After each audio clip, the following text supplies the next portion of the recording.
where stories begin. I always thought I would share this someday, and I think this is the right time. There was a phase in my life when writing was not even a thought. Life was moving the way it usually does: work, travel, responsibilities, family, everything falling into place one after the other. And I was busy living it without really questioning anything beyond what was front of me. Writing a book was never on my mind, not even remotely. I used to write a bit here and there, maybe a few poetry, some short film scripts, songs, but that never made me think I would ever sit down and write a book. Then something happened that I did not expect. My father passed away.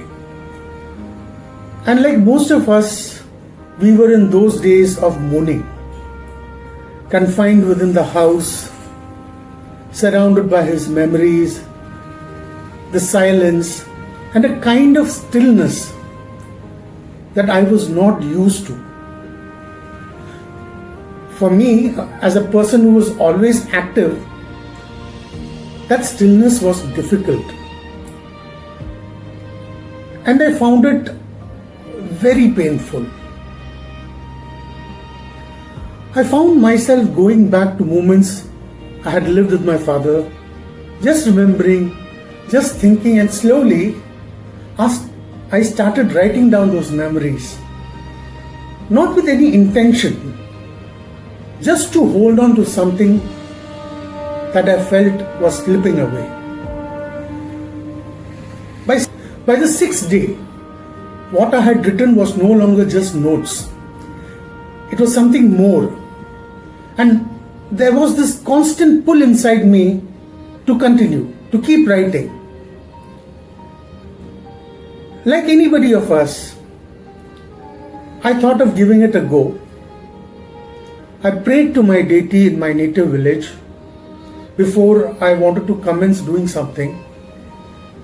And it is at that point of time, a spark came unto me telling that the temple, the deity whom I was praying to, was the core of my story.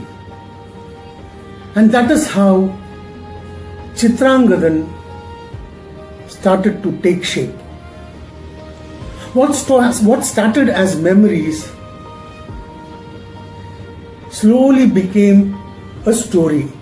And what I did not realize then was that the relationship I was writing about a father and his son was not just imagination. It was something deeper, something personal, something that had already lived inside me. I wrote the entire book by hand, and I never stopped to edit, rethink, restructure, realign.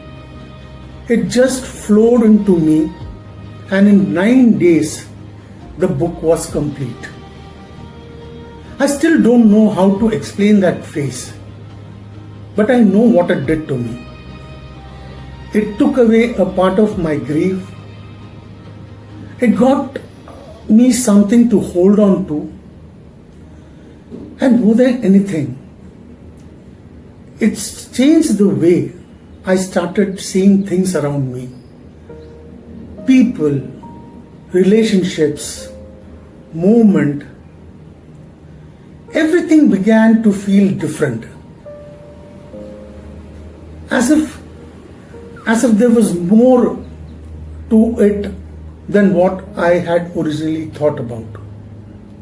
As if there was more to it beneath the surface than I noticed above the surface. I did not set out to become a writer, and even today, I don't look at it that way. But I know something in me has changed, and that has changed forever. I don't know if everyone will experience it the same way as it did for me. Writing did not begin as a decision. It began as something I could not ignore. And I don't think I can go back to how I used to see things before.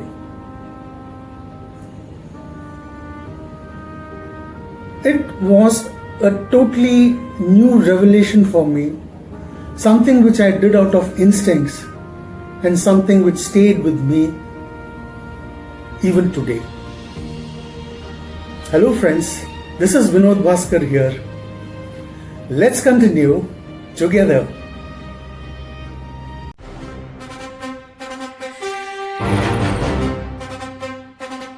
Where stories begin.